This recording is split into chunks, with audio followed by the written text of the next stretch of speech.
নবীর মেম্বারে বসে বলছি, আমার মতো ভাষা বাংলার কোন বক্তার মুখে পাবেন না। শুনে নেন, আমি কারিমুল্লাহ এখানে ওয়াজ করতে এসেছি, ফিরিয়ে আইছি। আর কথা বলে না, ফিরিয়ে আইছি। ফোন পে কিছু মেরে লিছি, বাকি কন্ট্যাক্ট করা আছে, লাভলি নেবো। 1 টাকা কম দিলি মারামারি বেঁধে দেবো। ভালো করে বোঝেন। তাহলে আমি এখানে 10,000 12,000 একটা কন্ট্যাক্ট করে এসেছি। ভালো করে শোনেন, আমি ওয়াজ করে চলে গেলাম। এই জলসার যে সেক্রেটারি বুধবার দিন আমার ফোন করেছে, কালিমুল্লাহ ভাই, এই আমাদের জুলিতলায় আপনি জলসা করে গেলেন, আর সেই আপনাকে 10,000 টাকা দিলাম। এই আমার আব্বা মরে গেছে, মাগরিবের পরে জানাজা। আমি কি ডায়মন্ড হারবার থেকে আসবো? আর এরা কথা বলে না, আমি কি ডায়মন্ড হারবার? আমি তো জোনদরা মোল সাহেব, 2 ঘন্টা তোমাদের এখানে ওয়াজ করতে আইছি, নামবো, টাকা গুনবো, ঝেড়ে চলে যাবো। তোর বাপ মরে গেছে, মা মরে গেছে, আমার কি হয়েছে? কি বুকে হাত দিয়ে সত্য কথা বলুন। এই যে আপনাদের মসজিদের ইমাম, এনার ছুটি, সপ্তাহে 1 দিন ছুটি, বাড়ি চলে গেছে। আচ্ছা, আপনার গ্রামের মহল্লার একটা লোক মরে গেছে, এর ছুটি ভেঙে মহল্লায় আসতে হবে না? হবে না? আর জোরে বলুন, আসতে হবে না? আমি সেই ইমামের মাইনে কত টাকা? আমি এমনি বলি, মোচর মানে ছানারা নিজের মার ভাত দেয় না, সাউরির পালকি করে নিয়ে যায়। আরে আমার মতো পাতি মোল সাহেব 2 ঘন্টার জন্য কন্ট্যাক্ট করে দিয়েছে, 15,000 20,000 টাকা দিচ্ছ।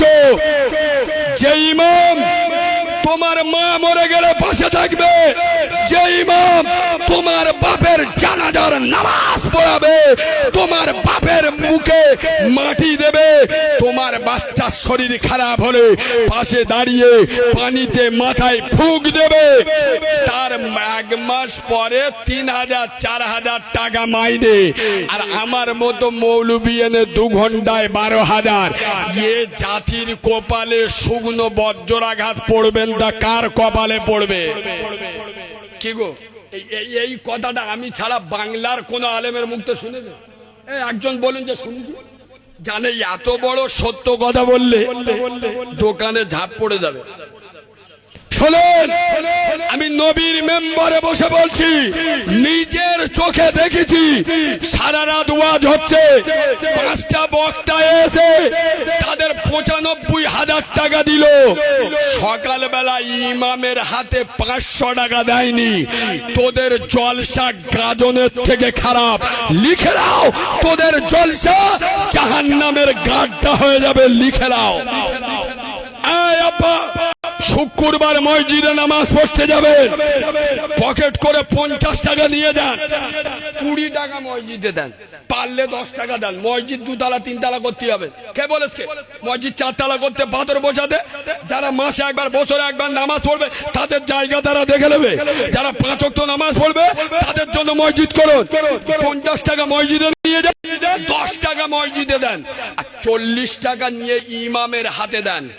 খোদার কসম, আমি বাচ্চা মাওলানা কারিমুল্লাহ জেহাদি নবীর মেম্বারে বসে বলছি, ইমাম খুশি হবে, আমার নবী রাজি হবে, আমার নবী রাজি হবে, আল্লাহর খুশি হয়ে যাবে, আমার আল্লাহ খুশি হবে, তার দয়ার জান্নাতের তালাটা খুলে যাবে। সুবহানাল্লাহ বলেন। আরে বিশ্ব নবী বলেছেন, হে জিউলি তোলার মুসলমানেরা, তোরা যখন 40 টাকা নিয়ে তোদের ইমামের হাতে দিবি, কসম খোদার করে আমি আব্দুল্লাহর বাবা মোহাম্মদ জানিয়ে দিল, তোরা তোদের মসজিদে দাঁড়িয়ে তোদের ইমামের হাতে দিলি না রে, তোরা মদিনার মসজিদ নববীতে দাঁড়িয়ে আমি আব্দুল্লাহর বাবা মোহাম্মদ আমার হাতে 40 টাকা দিলি। সুবহানাল্লাহ বলে। ইমামকে মহব্বত করুন, ইমামকে ভালোবাসেন। আসলে কি বললাম ভাই, আসলে আমরা তো ফেরেশতার সাথে মনে হয় আমাদের আলাদা কন্ডাক্টারি নিয়ে আস, জান্নাতুল ফেরদাউস আমরা আলাদা কন্ডাক্টারি নিস। ইমাম, ইমাম মানে নেতা, 4,000 টাকা মাইনে দেবে। যদি মুরগি জবাই করতে একটু দেরি হয়, তাহলে আমাদের বাড়ি খাওয়াটা পড়ুক, কারণ তোর বাপের বোনাই আছে ইমাম। ইমামকে মহব্বত করো। আরে যে ইমাম তোমার মসজিদের পাহারাদার, তোমরা যদি নবীজিরে 5 বার না যাও, তোমরা মসজিদে একবারও দেখতে যাও না। কিন্তু এই ইমাম আয় আব্বা মসজিদ থেকে সরতে পারবে না, আজান বয়ে গেলে দায়ী হবে ইমাম, তার 3000 টাকা মাইনে দেবে। এটা খারাপ ওটা খারাপ, তা শালা যেরাম পোচা কাঁঠাল সেরাম ঘেও খদ্দে, ভালো মাইনে দে, ভালো আলেম রাখ। আমি আলেম মাওলানাদের জ্বালা যন্ত্রণা আব্বা, আপনারা আমাকে অনেকে দেখেছেন, চিনতে পারছেন না। এই সরবেরিয়ার জমিতে আল্লাহ আমার প্রথম নিয়ে এসেছিল, তখন আমার 6-7 বছর বয়স। এই জায়গাটা এই দিকে আমি ঢুকেছিলাম, পাড়াটার নাম আর মনে নেই। বড় আজগারায় এসেছিলাম বড় জলসায়, তখন আমার 7 বছর বয়স। আর এই যে আজকের যে রোডে ঢুকলাম এই দিকেও আমি একবার এসেছিলাম, তখন আমার 7-8 বছর বয়স ছিল। তো আল্লাহ আমার 6 বছর বয়স থেকে ওয়াজ করাচ্ছেন, বাংলা নয় ভারতের অলি গলিতে আল্লাহ ঘোরান। সোনার আব্বা দুটো পায়ে ধরে বলে যাচ্ছি, যারা আলেমদের ইজ্জত করে না, যারা আলেমদের সম্মান করে না, আরে যারা আলেমদের উপরে গরম দেখায়, আমাদের মাওলানা বলেন, মাওলানা ইমামের মাওলানা মৌলী সাহেব কি বলে কি বলে, আরে আমার একটা বন্ধু মেটিয়াপুরে যে ইমামতি করতো, আমার একটা বন্ধু। আর মেটিয়াপুরে যেসব ইমামরা ইমামতি করে ওরা মাইনে তো যা পায় পায়, আর ওই ওস্তাকাদের ছেলে মেয়েদের পড়ালে আর শেখালে ওরা একটা ভারী টাকা দেয়। এক একটা ছেলে মেয়ের পিছনে ওরা 1500-2000 টাকা করে দেয়, কথা বুঝলে। তো আমার বন্ধুটা ওই একটা ওস্তাকারের ছেলের পড়াতো, তা ওই ছেলেটার মা প্রত্যেক দিন সকালে 1 কাপ করে গরুর দুধ নিয়ে আমার ওই বন্ধুটা দিত। একদিন কি করেছে, 1 টিফিন গাড়ি দুধ নে আর ওর বেটাতে পেটে দেয়।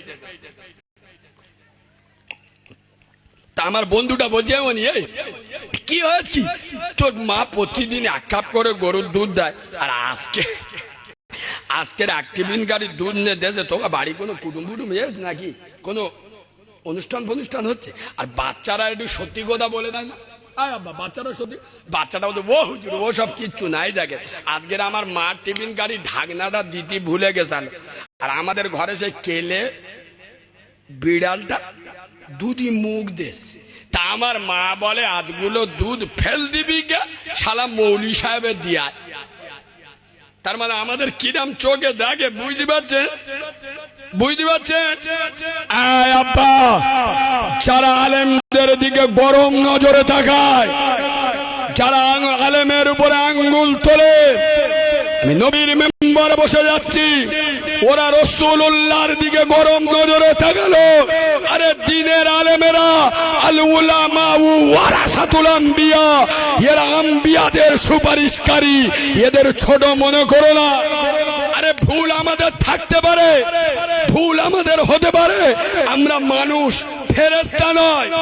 তোমার সন্তান ভুল করলে তুমি ক্ষমা করো না? আলেমকে ক্ষমার দৃষ্টিতে দেখতে পারেন না? আমার সোনার আব্বা ওয়াজের মাঝখানে, কারণ আমি নেমে আর সময় পাবো না, আমি একখানা কিতাব এনেছি, আমার নিজের লেখা কিতাব, কেউ ওঠাউঠি করবেন না, আমার হাফেজ সাহেব আপনাদের কাছে যাবে। আব্বা আমি একজন মাহারা ছেলে, আমি যেদিন পৃথিবীতে এসছি আমার প্রসবিনী মা, আমার জনম দুঃখী মা, আমার গর্ভে ধারিণী মা, আমার রক্ত ক্ষরণের পেটে ধরা নারী ছেঁড়া মা, আমার দাইমারা এখনো বেঁচে আছে, আমার মায়ের ফুল পড়েনি, আমার মা মারা গিয়েছিল, আমার মা জীবনে একবারও আমার কোলে নেয়নি, আমিও আমার মায়ের কোলে উঠিনি। আমি এই রকম একজন অনাথ, হয়তো তার দোয়া আল্লাহ আমার লাগিয়ে দিয়েছে যে আমি 6 বছর বয়স থেকে ওয়াজ করছি। আমার মা জীবনে একবারও আমার দিক তাকায়নি। আমি ব্যবসা করতে আসিনি আব্বা, আপনার 30 টাকা নিয়ে আমি 3 তলা বিল্ডিং করব না। আপনি মনে করবেন একটা এতিম ছেলে 30 টাকা খেতে দিচ্ছি, কি হচ্ছে কি, আল্লাহ বরকত দেবে। এর মধ্যে 40 পাতার বই আমি 1 সেকেন্ড আপনাদের কাছে চেয়ে নিচ্ছি। প্রথম পৃষ্ঠায় আমার অ্যাড্রেস ফোন নাম্বার তো পাবেন, এর মধ্যে পাবেন আপনার বাড়িতে যদি 10 জন মহিলা থাকে 10 জনের জন্য নিয়ে যান। সামনে রমজান মাস আসছে, মেয়েদের কেমন শরীর খারাপ হলে নামাজ পড়া চলবে, মেয়েদের কেমন শরীর খারাপ হলে নামাজ পড়া চলবে না, মেয়েদের শরীর খারাপ অবস্থায় বাড়ির সব কাজকাম করতে পারবে কি পারবে না, মেয়েদের শরীর খারাপ অবস্থায় মৃত ব্যক্তির পাশে দাঁড়াতে পারবে কি পারবে না, মেয়েদের শরীর খারাপ অবস্থায় মৌত বাড়ি যেতে পারবে কি পারবে না, মেয়েদের শরীর খারাপ অবস্থায় ওর বিয়ে দেওয়া যাবে কি যাবে না, মেয়েদের শরীর খারাপ অবস্থায় হাতে মেহেদি দেওয়া যাবে কি যাবে।